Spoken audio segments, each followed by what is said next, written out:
What happens when a CEO orders a meal at his own restaurant and discovers a truth that changes everything? Ethan Cole had spent years building his restaurant chain from scratch. Starting with one small diner, his business had grown to 12 locations spread across the state. But as the chain expanded, Ethan found himself buried in board meetings, spreadsheets, and marketing campaigns. He hadn't set foot in one of his restaurants in over a year. Recently, troubling signs had surfaced: complaints about poor service, employee turnover, and even rumors of toxic work environments. Ethan's executives assured him they were handling it, but the nagging feeling that something was off wouldn't go away. He decided to find out for himself. Disguised with glasses, a beard, and a worn-out hoodie, Ethan looked nothing like the polished CEO. He chose a location he'd never visited, a mid-sized restaurant in a suburban town. This particular spot had been flagged for unusually high staff turnover, and he wanted answers. He walked in as a regular customer on a brisk Wednesday evening. The restaurant was moderately busy, the hum of quiet conversation filling the air. Ethan sat at a corner booth, unnoticed. He scanned the room. The decor was clean but uninspired, no warmth, no personality. The staff seemed rushed. A waitress dropped silverware at a nearby table and muttered an apology, her face tight with stress. A young server approached his table, a forced smile plastered across his face. The name tag read Ryan. "Hi there. Welcome," Ryan said, his voice polite but tired. "Can I get you started with a drink?" Ethan nodded. "Just water for now, thanks." Ryan nodded and walked off, his movements hurried. Ethan noticed how Ryan glanced nervously at a stern-looking man near the kitchen doors, a manager, judging by his crossed arms and watchful eyes. Something about the interaction gave Ethan pause. When Ryan returned with the water, Ethan ordered a burger and fries, keeping his tone casual. "Busy night, huh?" Ryan hesitated, glancing over his shoulder. "Yeah, it's been a lot lately," he said softly, then excused himself quickly. As Ethan waited for his food, he noticed Ryan struggling to keep up. The young man moved quickly from table to table, jotting down orders, apologizing for delays, and cleaning up spills. Yet the manager never stepped in to help. Instead, he barked orders at Ryan and the other staff, his tone sharp and condescending. The tension in the room was palpable, but what struck Ethan most was Ryan's demeanor. Despite the pressure, he remained polite to customers, even cracking a joke with a family at another table. But there was something in his eyes, exhaustion, maybe even sadness, that Ethan couldn't shake. When Ryan brought the food to Ethan's table, the CEO decided to dig a little deeper. "You've got a lot on your plate tonight," Ethan said, keeping his tone light. "Do you always work this hard?" Ryan gave a hesitant laugh. "Pretty much, it's just how it is." Ethan leaned forward slightly. "If you don't mind me asking, how long have you been here?" Ryan hesitated, glancing at the manager again, then he lowered his voice. "About 6 months. But it feels longer." Ethan could feel there was more to the story. "Why do you stay?" Ryan hesitated again, then let out a slow breath. "I don't really have a choice," he admitted. "My mom's medical bills are piling up. She had a stroke last year and I'm the only one helping her. I'm trying to save up for her therapy and meds." Ethan froze, his burger untouched. The weight of Ryan's words hit him like a punch to the gut. Ryan forced another smile, clearly uncomfortable with how much he'd shared. "Anyway, I should check on my other tables. Let me know if you need anything else." As Ryan walked away, Ethan sat back in his seat, his appetite gone. He'd come here to investigate complaints about service, but what he'd found was something far more personal and heartbreaking. Ethan couldn't stop thinking about Ryan's story. The young man was barely holding it together, working himself to the bone for his family, yet no one seemed to notice or care. Ethan's chest tightened. This wasn't the kind of culture he'd wanted for his restaurants. It was time to see how far the cracks went. Ethan decided to stay longer, observe more, and figure out exactly where things had gone wrong. Ethan stayed for over an hour, quietly observing the restaurant's ebb and flow. He watched Ryan dart between tables, the manager barking at him for minor errors while offering no assistance.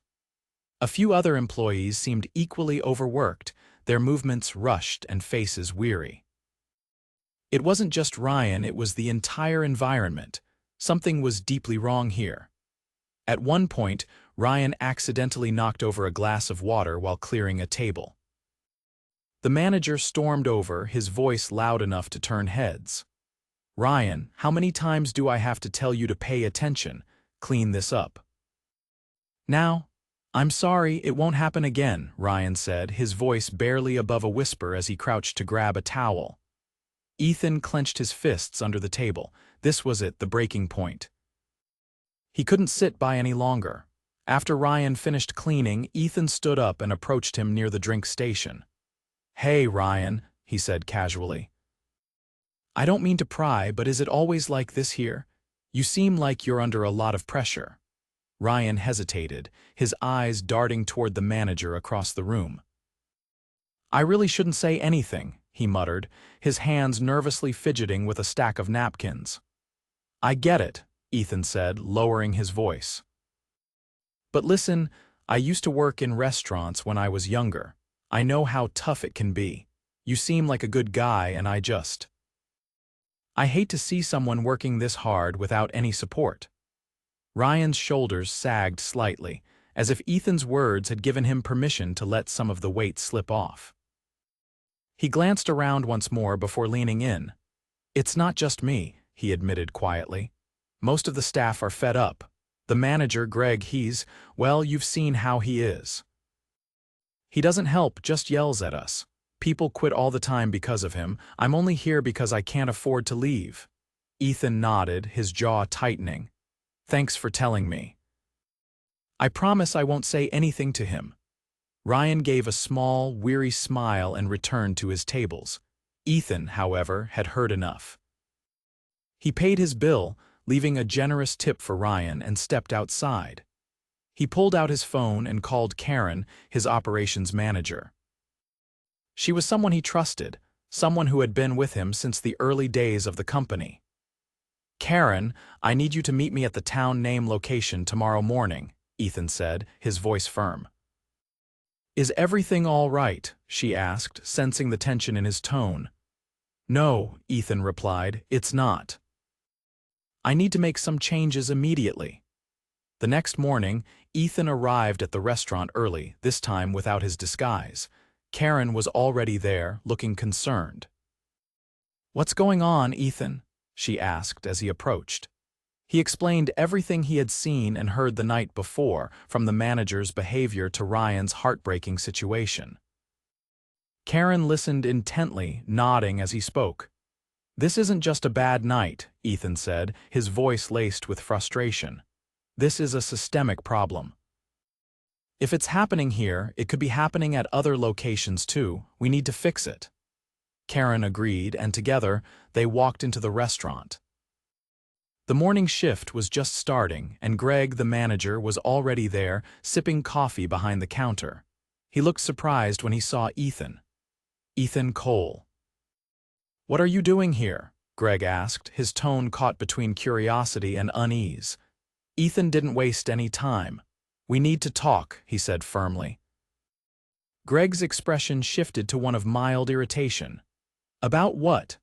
"In my office," Ethan replied, motioning for Greg to follow him to the back. The conversation was brief but intense. Ethan confronted Greg about his treatment of the staff, the high turnover, and the toxic work environment. Greg tried to deflect, blaming the employees for being lazy and unmotivated. "They don't want to work hard," Greg said with a shrug. "What am I supposed to do?" "Hold their hands," Ethan's eyes narrowed. "No, you're supposed to lead them, support them, and create an environment where they can succeed. That's your job as a manager. And from what I've seen, you're failing at it." Greg scoffed. "You don't understand what it's like running this place day to day. It's easy to sit in an office and criticize." Ethan leaned forward, his voice cold and steady. "You're right. I don't see it day to day. That's why I came here undercover last night. And what I saw was unacceptable. This isn't the culture I built my company on, and I won't allow it to continue. You're done here, Greg." Effective immediately.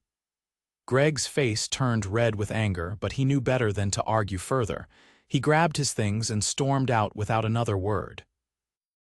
Ethan took a deep breath, then returned to the front of the restaurant. He called the staff together, explaining who he was and why he was there. "I owe you all an apology," he began. "I've been so focused on growing this company that I lost sight of what was happening on the ground.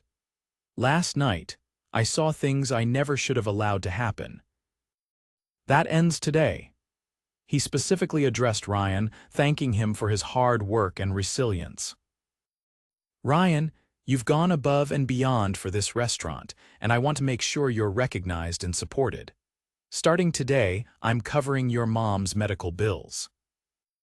No one should have to carry that kind of burden alone."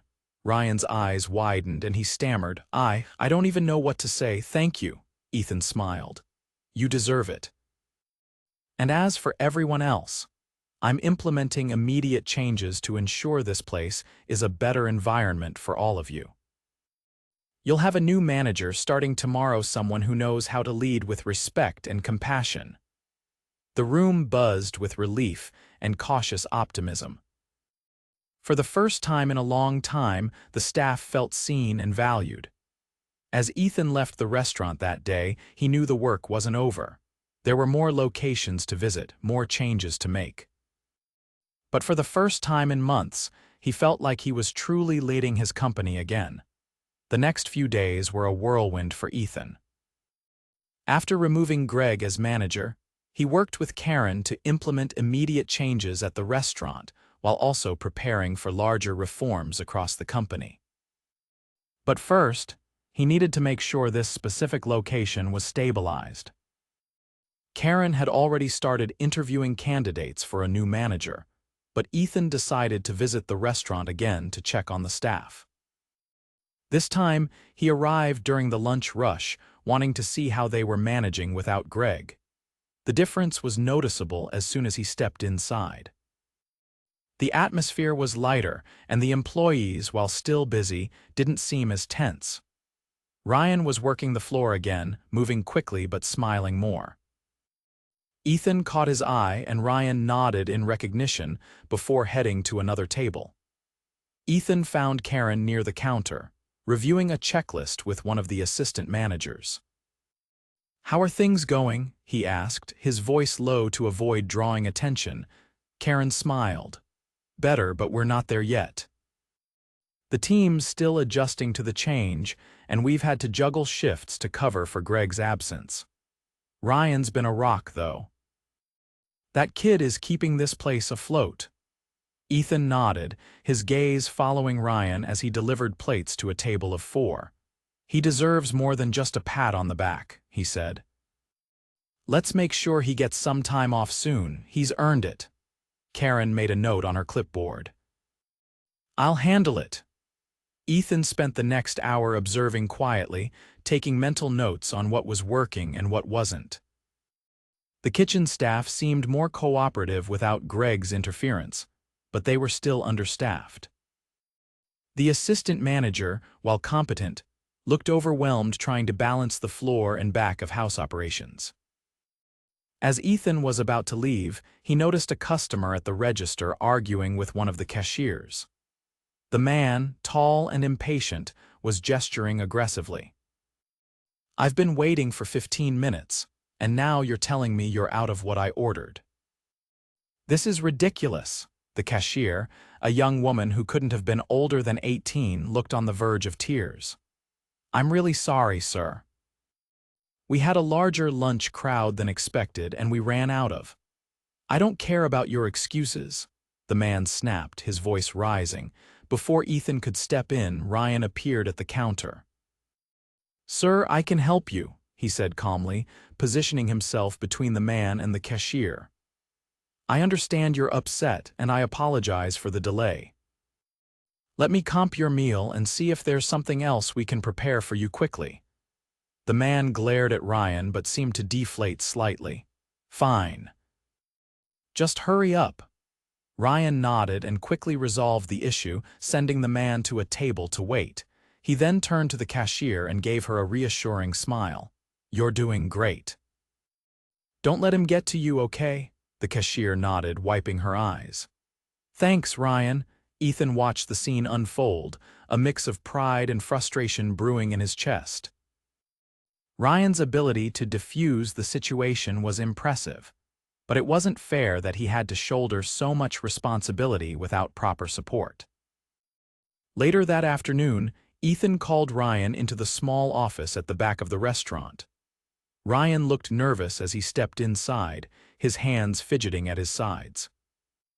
You wanted to see me? Ryan asked. Ethan gestured to a chair.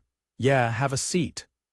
Once Ryan was seated, Ethan leaned forward, resting his elbows on the desk. I've been watching you, Ryan.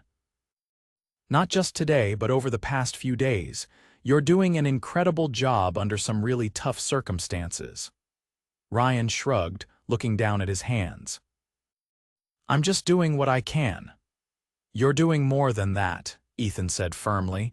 You're stepping up in ways that most people wouldn't. And I want to acknowledge that. Ryan glanced up, his expression a mix of surprise and uncertainty. What do you mean? Ethan smiled. First off, I want you to take the next 2 days off paid. No arguments. You've been working non-stop and you need a break. Ryan opened his mouth to protest, but Ethan held up a hand. I'm serious, Ryan. You can't take care of your mom or yourself if you burn out. After a moment, Ryan nodded. Okay, thank you. And one more thing, Ethan added. Once we get a new manager in place, I want to bring you into a leadership role. Maybe as a shift supervisor to start. It's clear to me and to Karen that you've got what it takes to lead. Ryan's eyes widened. Really, I don't know if I'm ready for that. I think you are, Ethan said. And we'll make sure you have the training and support you need. This isn't just a reward, it's an investment. You've got potential, Ryan, and I want to help you grow. For a moment, Ryan was speechless. Then he smiled, a genuine, unguarded smile that lit up his face. Thank you. That means a lot. Ethan stood and extended his hand. You've earned it. Ryan shook his hand, his grip firm. I won't let you down. I know you won't, Ethan replied. As Ryan left the office, Ethan felt a renewed sense of purpose. This was why he had built the company in the first place, to create opportunities for people like Ryan. But there was still work to do. Ethan turned back to his phone and started making calls, determined to ensure that every location in his chain upheld the same standards of respect and support he was now enforcing here. This was just the beginning.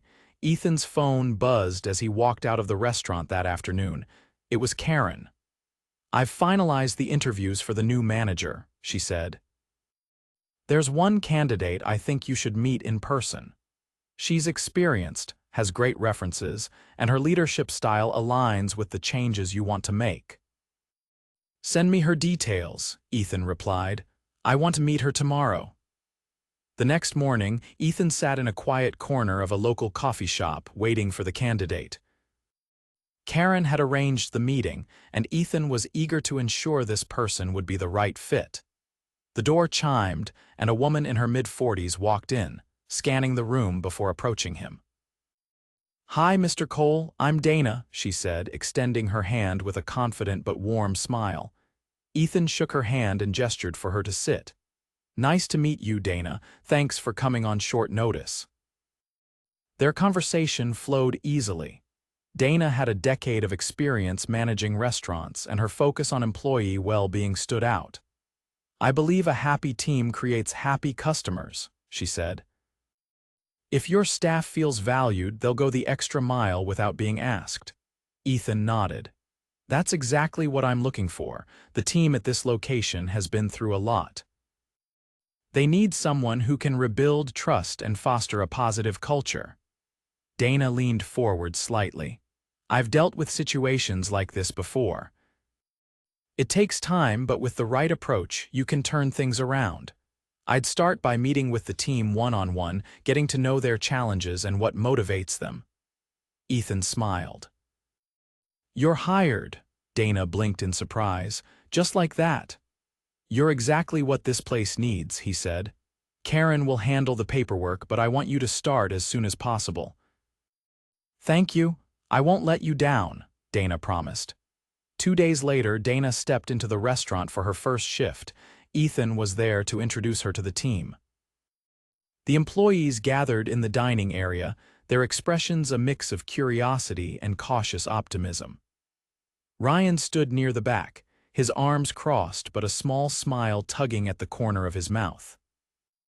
This is Dana, your new manager, Ethan announced. She has years of experience, and her first priority is making sure this becomes a place where both employees and customers thrive. Dana stepped forward, her tone warm but firm. I know the last few weeks have been tough, and I want to thank you for sticking it out. My goal is to make this a workplace where you feel supported and appreciated, but I'll need your help to make that happen. My door is always open, and I want to hear from all of you about what's working and what's not. The staff exchanged glances, some nodding, others still wary, but there was a noticeable shift in the room. After the meeting, Dana wasted no time. She started shadowing the employees, learning the workflow, and jumping in to help during busy moments. She even pulled Ryan aside to thank him personally for stepping up during the transition. Karen told me you've been a rock for this team, Dana said. I'm looking forward to seeing what you can do in a leadership role. Ryan smiled shyly. Thanks. I'm still getting used to the idea, but I'll do my best. Over the next few weeks, the restaurant began to transform. Dana implemented new policies to improve communication and ensure fair scheduling. She worked with Ethan to hire additional staff, easing the workload on the existing team. Morale improved, and it showed in the interactions between employees and customers. Ethan made a point to visit the restaurant regularly, though this time as himself. He wanted to stay connected to see the changes firsthand. During one visit, he noticed Ryan training a new hire, his tone patient and encouraging. How's it going? Ethan asked when Ryan had a moment. Good, Ryan said with a grin. It's different being on the other side, but I like it. The new guy's catching on fast. Ethan clapped him on the shoulder. You're doing great, Ryan. Keep it up. As the weeks turned into months, the ripple effects of the changes became evident. Sales improved, employee turnover decreased, and customer satisfaction scores rose. Ethan wasn't just hearing about the improvements in weekly reports, he was seeing them every time he visited. One afternoon, Ethan called a company-wide meeting over video chat. All 12 locations tuned in, the employees curious about what the CEO had to say. Over the past few months, I've spent time visiting our restaurants, seeing what's working and what isn't, Ethan began. What I've learned is that our greatest strength isn't our menu or our branding, it's our people. And it's my job to make sure every one of you has the support you need to succeed. He went on to announce new company-wide initiatives, including leadership training programs, mental health resources, and a commitment to promoting from within whenever possible. I want every location to feel like the kind of place where people want to work and customers want to eat, Ethan said. And that starts with all of you. The meeting ended with applause, and Ethan felt a sense of fulfillment he hadn't experienced in years. Back at the town name location, Ryan approached Dana after the lunch rush. Did you see the announcement? He asked, his excitement barely contained. I did, Dana said with a smile. It's a big deal. You should be proud, Ryan. You're part of what made this happen. Ryan shook his head. I just did what I had to do. And that's exactly why you're going to go far, Dana replied. Ethan visited the restaurant one last time before stepping back into his corporate role. He found Ryan at the drink station, restocking cups. "Hey, Ryan," Ethan said. Ryan turned, smiling. "Hey, Mr. Cole, what brings you by?" "I just wanted to say thank you," Ethan said, "for everything. This place wouldn't be where it is without you." Ryan shrugged, a little embarrassed. "I was just doing my job." "You were doing more than that," Ethan said, "and I hope you know it doesn't go unnoticed." As Ethan left the restaurant that day, he felt a deep sense of pride not just in the company he'd built, but in the people who made it what it was. Sometimes, it took stepping back and seeing the cracks to truly understand how to fix them. And now, Ethan was more determined than ever to make sure those cracks stayed sealed for good.